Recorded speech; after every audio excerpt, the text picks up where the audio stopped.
What is up, guys? It's your boy Falcon back again, and in today's video I'm going to give you guys some tips on how to make sure to keep your AC working at its best on your vehicle, and also a little bit of maintenance by yourself. Even if you don't have a lot of car experience, a little things you can check here and there just to make sure that everything is working properly.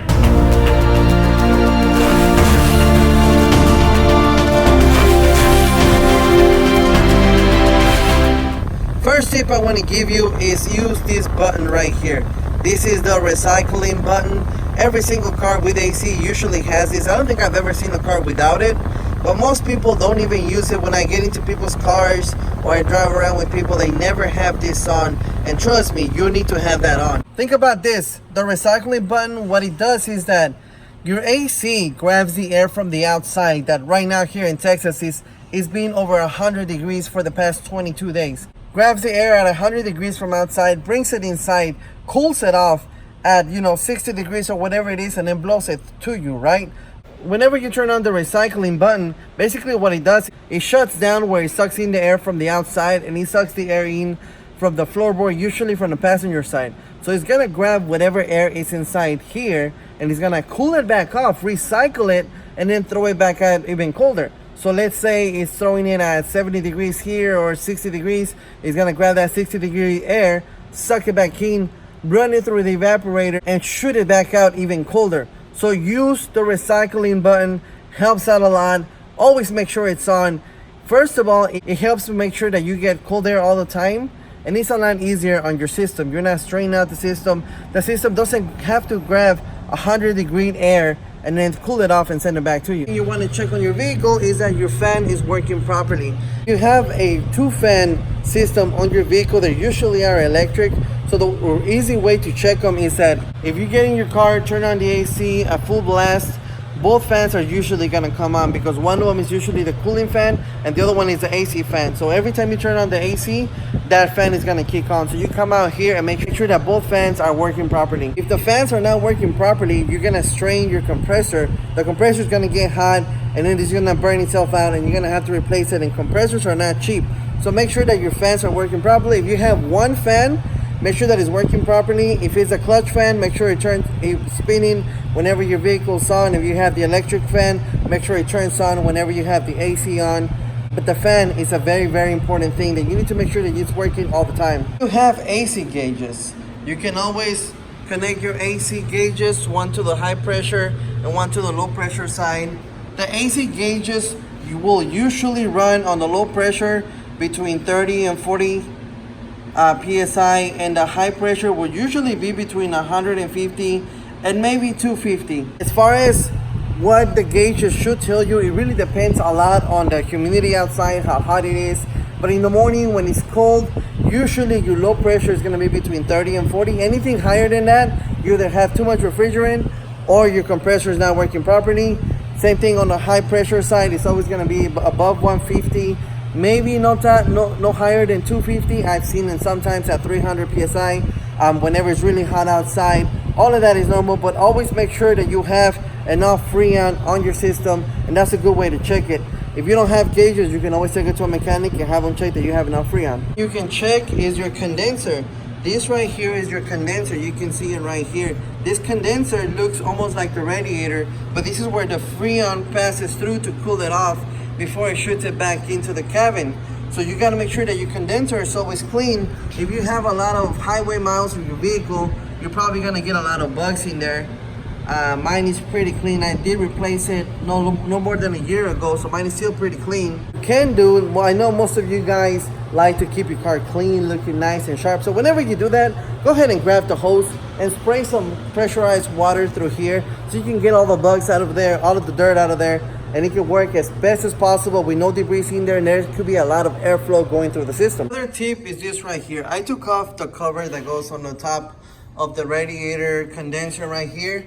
And if you guys can see, I added some foam pieces between the condenser and the radiator right here. And on this side, I'm about to add some more on this side. The reason why you want to do this is the airflow, as it comes in through here, the air is going to pass through the condenser and then through the radiator, which is what the fan does. The fan is going to suck in the air from the outside and pass it through all of these little places here. If there is holes here or even on the side, like you see these little flaps here. A lot of the times whenever people replace radiators or stuff like that, they never put these back because they just don't know any better. And this is kind of a pain in the butt to take off and put it back on. But all this is designed so the air flows in through the outside, flows in through the condenser, the radiator, cools everything off, and then the hot air goes through the other side to the engine and it goes away. If this is not here, or if you don't add this, the air will basically, instead of being sucked in through here, it's gonna be sucked in through the top. It's either gonna do that, or the air might circulate like this. There's a lot of different things that it could do, but in my experience, just adding, whether it's foam, or make sure that all this is covered up here on the top, on the sides. Checking the airflow on the condenser and around the condenser, between the condenser and the radiator, has always helped out any of my customers. So whenever I'm working on the AC, if I put a temperature gauge inside and I check the temperature whenever before and after, it does help out like 5 degrees difference whenever it's blowing the cold air inside. So that's also something to look out for whenever you're checking your AC system. Whenever you clean out your AC system, you always make sure that you have those little flaps to make sure that the air flows through the condenser. There is no gaps between the condenser and the radiator. There is no way for the air to either flow somewhere else or come in through somewhere else to kind of keep the condenser. So always check on that. Watch out for is right here. Make sure there is no leaves blocking up the air. The air inside the cabin usually comes in through here, through one of these top vents, depending on the vehicle. They always come in through there. This just might look different. You might have more room in here, but you see those little holes? That's where the air comes in through. It goes in through your cabin and it cools it off. So always make sure that there is no leaves here. I know a lot of times we like to park the car under trees and stuff like that so it can stay cool, but if leaves fall in here and it covers this up, it's just gonna put a strain inside the vehicle, inside the cabin, on the blower inside and everything else. So always make sure this is free of debris. The last things also, always make sure that inside the truck or inside your vehicle, make sure that your cabin air filter is clean. Now on this particular truck, it doesn't have a cabin air filter because it's a 2004, 2003.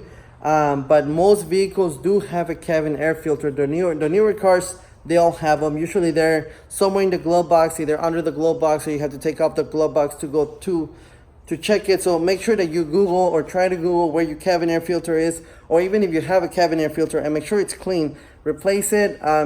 I would usually like to replace them like once a year and then check them throughout the summer, because like I said, the leaves that will get in there, that will clog up your system. I just had to replace or remove a whole dash because there was leaves inside there, and that's a really expensive job. And just because the leaves got into the system, into the airbox inside, and it's not something simple to do. So always make sure your cabin filters, check those and make sure there is no debris on top of the hood. One last thing I want to touch up on is Freon. You always got to make sure that you have Freon in the system so you can make sure that the system works properly and everything is cooling off properly. But do not just add Freon because you think it's not cooling off properly. If you know what you're doing, check everything that I just told you. Make sure that your fans are working, everything else. Check for leaks. Usually whenever your AC line will be leaking, you'll see it almost looks like oily wherever it's leaking from. So you always check up on that. It's kind of normal to lose a little bit of Freon every 5 years on your system. So you might need some. But if you just think, oh, it's not cooling like it should, I'm gonna add Freon. Too much Freon will also make your compressor burn out. You will also break seals. You might break hoses. And also the high pressure switch and low pressure switches, if they feel like they have too much pressure, therefore too much Freon, the compressor is not even gonna turn on. So it's gonna make it worse. So don't just add Freon when you think it's not cooling properly, because it might backfire on you. You might break something. You might make it more expensive of a job, or the compressor might not even turn on because it senses too much Freon. So always make sure that you have the right amount of Freon. And if you don't know how to check it, just take it to a mechanic and have them check the right amount of Freon is in there. It's really difficult to check the Freon in there because even with the gauges tell you the pressure. It doesn't tell you exactly how much Freon goes in the vehicle. Each vehicle has a certain ounceage of Freon that goes in there. For example, this is a 12-ounce can. Let's say that this truck takes 16 ounces. So that's a can and 4 more ounces. So you gotta weight the Freon as it goes in. So there's no way for me to tell exactly how much Freon is in there, even if I put the gauges. If I put the gauges and I see the gauges that are working kind of properly above 35 and the other one 150, 200, then I think it has an average of the Freon that it should have. But there's no way of me telling exactly how much Freon is in there unless I take it all out, vacuum out the system, and then weigh the Freon as it goes in. So be really, really careful when you just want to add Freon to the system to make it work properly or cool off even better. All right, guys, well, I really hope you found those tips helpful. Be careful out there. We've had 20 something days with above 100-degree weather here in Texas. So it's going to be a hot one. It is a hot one. So make sure you check on all those little things. It's going to help out your vehicle, and it's going to help you stay cool inside the vehicle. So as always, don't forget to thumbs up, subscribe, hit that bell for me, share the channel. I will catch you guys on my next video. Thank you for watching. You guys have yourselves a great day.